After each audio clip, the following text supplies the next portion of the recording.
کہ نبی کریم صلی اللہ علیہ وسلم کسی جنازے میں تھے اور قبر کی تیاری میں بھی دیر تھی، تو جیسے سب انتظار میں بیٹھ جاتے ہیں، تو نبی پاک صلی اللہ علیہ وسلم نیچے بیٹھ گئے.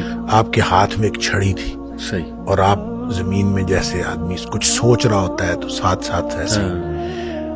تو پھر آپ نے اس موقع پر ایک بات ارشاد فرمائی.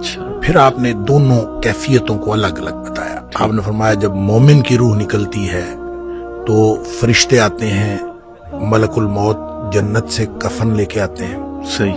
اور وہ جیسے میں نے پہلے بھی عرض کیا کہ وہ آ کے فرشتے سارے اپنی اپنی ڈیوٹیاں لگ جاتی ہیں، اور پھر وہ اس کے کان میں آ کے کہتا ہے ایتھا النفس الطیبہ، اے پاکیزہ روح نکلو، اخرجی الی مغفرت من اللہ ورضوان، سبحان اللہ کی مغفرت اور اللہ کی خوشنودی کی طرف نکلو. تو پھر وہ تو فوراً نکلتی ہے نا، مطلب اس کا مطلب وہ تو خوش ہوتی ہے، وہ تو نکلنے کے لیے پھر دیر ہی نہیں لگتی. اور وہ جیسے پانی کی مشک بھری ہوئی ہے تو بند کھول دیا جائے، تخرج تسیل کما تخرج القطرۃ من فی السقا، وہ نکل جاتی ہے. تو دوسرا جو ہے جب وہ مومن کے علاوہ کافر اور منافق کی موت کے لیے جب فرشتے آتے ہیں تو نبی کریم صلی اللہ علیہ وسلم نے فرمایا وہ جہنم سے بدبودار کفن لے کے آتے ہیں. اب اس طرح ڈیوٹیاں لگ جاتی ہیں، سب بیٹھ جاتے ہیں، تو وہ جو ملک الموت ہے وہ اس کے کان میں آ کے کہتا ہے ایتھا النفس الخبیثہ، اے ناپاک روح نکلو، اخرجی باہر نکلو، الی سخط من اللہ وغضب، اللہ کی ناراضگی اور اللہ کے غضب کی طرف نکلو. اللہ کی ناراضگی اور اللہ کا غضب تیرا انتظار کر رہا ہے. آپ اندازہ کریں جس کو یہ کہا جائے اور ادھر دنیا میں پڑے ہوئے اس کو یہ خبر مل جائے کہ اللہ کی ناراضگی اور اللہ کا غصہ میرا انتظار کر رہا ہے، تو وہ کیوں نکلے گی؟ پھر نبی پاک صلی اللہ علیہ وسلم فتفرق فی جسدہ، وہ پھر جسم کے اندر چھپتی پھرتی ہے، کبھی ادھر جاتی کبھی ادھر. اس کا مطلب ہے ایک اینٹیٹی ہے نا، بالکل روح ایک چیز ہے، اس کی بھی ایک پوری سمجھ ہے. ہاں جی، وہ بھاگتی پھرتی ہے. فتفرق فی جسدہ، جسم کے اندر بھاگتی پھرتی ہے، باہر نہیں نکلتی. تو پھر فرشتے جو ہیں وہ فینزعہ، وہ پھر اس کو کھینچ کر نکالتے ہیں. اللہ اکبر. اور پھر اس کی جو نبی پاک صلی اللہ علیہ وسلم نے مثال بیان فرمائی، کما ینزع الصفود من الصوف المبلول، جس طرح سے گیلی اون ہو اور اس کے اندر گرم سلائی لوہے کی رکھ دی جائے اور پھر اس کو کھینچا جائے ایک طرف، ظاہر روئی وہ اون جو چمٹ جائے گی، تو اس کو ایک طرف سے کھینچیں گے تو وہ تو تار تار ہو جائے گی.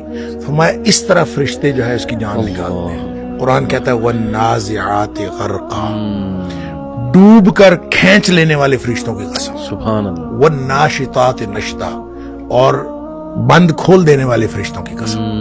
یعنی بالکل ایسے جیسے بند کھل جاتا ہے، یہ مومن کی موت ہے، اور پھر اس کو اندر سے کھینچ کر نکالتے ہیں، یہ کافر اور منافق کی موت ہے. پھر آگے بھی تفصیل نبی کریم صلی اللہ علیہ وسلم بھائی وہ جو آپ بتا رہے تھے ساتویں آسمان تک جاتی ہے، تو یہ ساتویں آسمان تک جاتی ہے، وہ تو جو علیین میں جا کے اللہ تعالیٰ کی طرف سے ہو کے اور پھر اس کو علیین میں مقام مل جاتا ہے، اور اس کو لکھ دیا جاتا ہے. علیین یا مقام ہے یا رجسٹر ہے، اس کے اندر وہ شامل ہو جاتی ہے، پھر وہ واپس آتی ہے.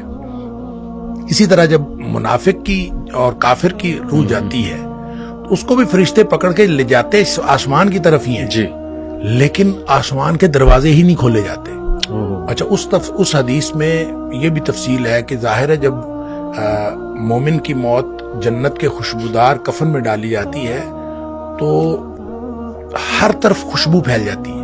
صحیح. اور وہ فرشتہ جب لے کے جا رہا ہوتا ہے اس کی روح کو، سب پوچھتے ہیں کس کی روح ہے، کیونکہ خوشبو پھیلی ہوئی ہوتی ہے. اور ہر شخص اس کے لیے جو ہے نا وہ دعائیں کر رہا ہوتا ہے، اور ہر شخص خوشی اور مبارکباد کی صدائیں آ رہی ہوتی ہیں. دوسری طرف جب وہ کافر کی منافق کی موت وہ جب آتی ہے تو اس کی بدبودار کفن ہوتا ہے اور بدبو پھیل جاتی ہے سارے چار چفیرے ہر عالم.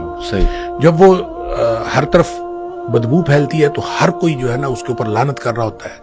پھر وہ لے کے آسمانوں کو چڑھتے ہیں، آسمان کے دروازے ہی نہیں کھولے جاتے. قرآن میں بھی آتا ہے کہ اس کے لیے آسمان کے دروازے نہیں کھولے جاتے. اچھا، اس پر پھر حدیث میں آتا ہے کہ وہ فرشتے پھر اس کو وہاں سے چھوڑ دیتے ہیں. اچھا، وہ پھر گرتی ہے نیچے، یعنی جو جہنم ہے وہ پستی کا استعارہ ہے. صحیح.